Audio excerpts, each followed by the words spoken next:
ഞാൻ കോളേജിലൊക്കെ പഠിക്കുന്ന സമയത്ത് കേക്ക് ഉണ്ടാക്കാൻ എനിക്ക് ഭയങ്കര ആഗ്രഹമായിരുന്നു. അപ്പൊ അന്ന് ഞാൻ ഒരു ബേക്കിംഗ് ക്ലാസ്സിനൊക്കെ പോയി ബോംബെയിൽ വർക്ക് ചെയ്യുന്ന സമയത്ത് അങ്ങനെ കേക്ക് ഉണ്ടാക്കി വലിയ കാര്യത്തിൽ വീട്ടിലെല്ലാവർക്കും ആദ്യമായിട്ട് ബേക്ക് ചെയ്ത് കൊടുത്തപ്പോൾ ഞങ്ങളുടെ ഒരു ചെറിയ പട്ടിക്കുട്ടി ഉണ്ട്, മോമോ എന്നാ പേര്. മോമോ മരിച്ചുപോയി.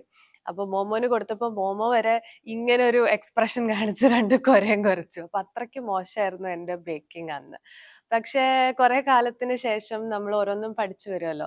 പ്രത്യേകിച്ചും അമ്മയായി കഴിയുമ്പോൾ നമ്മൾ ഹെൽത്തി ആയിട്ടുള്ള ഫുഡ് എങ്ങനെ ഉണ്ടാക്കാം, കുട്ടികൾ ഭക്ഷണം കഴിക്കാതെ ആവുമ്പോൾ അവർക്ക് ഇഷ്ടമുള്ളത് എങ്ങനെ കൊടുക്കും, അതും ഹെൽത്തിയർ ഓപ്ഷൻ ആയിട്ട് കൊടുക്കണം എന്നൊക്കെ നമ്മൾ എക്സ്പെരിമെന്റ് ചെയ്ത് വരുമ്പോഴത്തേക്കും നമ്മൾ പല കാര്യങ്ങളും പഠിക്കും. സ്റ്റോർ ബോട്ട് ആയിട്ടുള്ള കുക്കീസും കേക്ക്സും ഒക്കെ ഭയങ്കര ആർട്ടിഫിഷ്യൽ ആയിട്ട് ഷുഗർ കണ്ടന്റ് വളരെ കൂടുതലായതുകൊണ്ടും അതിൽ കുറെ സ്വീറ്റ്നേഴ്സും വേറെ പല പ്രിസർവേറ്റീവ്സും ആഡ് ചെയ്തിട്ടുള്ളതുകൊണ്ടും അത് കൊടുക്കണ്ടെന്ന് വെച്ചിട്ട് വീട്ടിൽ തന്നെ ഉണ്ടാക്കി കൊടുക്കാൻ വേണ്ടിയിട്ടാണ് കുക്കീസ് ഉണ്ടാക്കാനൊക്കെ ഞാൻ പിന്നെയും പഠിക്കാൻ തുടങ്ങിയത്.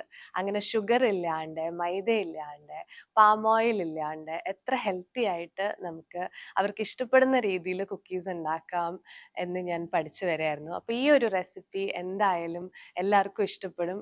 എനിക്ക് തന്നെ അത്ഭുതമായി പോയി, ഞാൻ തന്നെയാണോ ഇത് ബേക്ക് ചെയ്തതെന്ന് ആദ്യമായിട്ട് ഉണ്ടാക്കിയപ്പോൾ. ദീക്കുട്ടി ലവ്ഡ് ഇറ്റ്, വീട്ടിൽ എല്ലാവർക്കും ഇഷ്ടപ്പെട്ടു.